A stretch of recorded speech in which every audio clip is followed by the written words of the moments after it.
This has been a long time in the making. As you know, this was to celebrate our 100th anniversary of our city, which was 2012. But as they say, good things are worth waiting for, and this is one of them.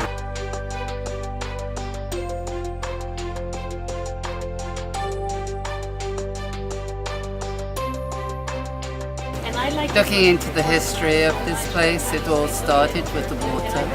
We thought that was really an essential ingredient here in terms of the piece. So choosing the site at City Hall and the connection to the water and the light and the sunset was really, it felt very much like what drew everyone to this place in the first place.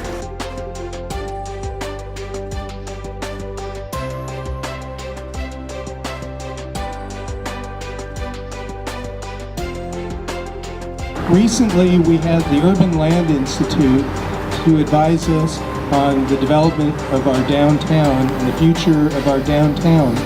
And one of the observations that they made, which really didn't come that much as a surprise, is that we have no permanent art in our downtown. Well, this is our downtown, and now we're starting to do something about it.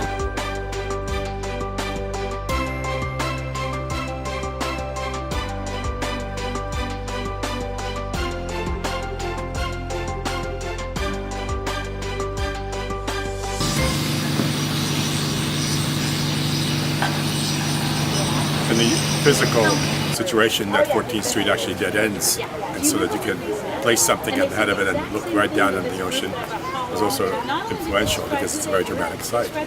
So playing with the light, playing with entering into the light, entering the view, connecting it to the city government, all of that. Plus the library was already planned and designed, and its glass and shapes and qualities also had to do with why this was the right thing to do at that site. There's something that I'd like to quote that was brilliant, and it said, and I assume it's when you're standing right in the center, look out to the future, look into the past, and stand in the present. And that's what this is all about. It's creativity. Where when I served on the Cultural Arts Commission, the saying was, always remember and never forget, art makes you smart. It challenges you to see the cityscape in a more whimsical, different, varied kind of way.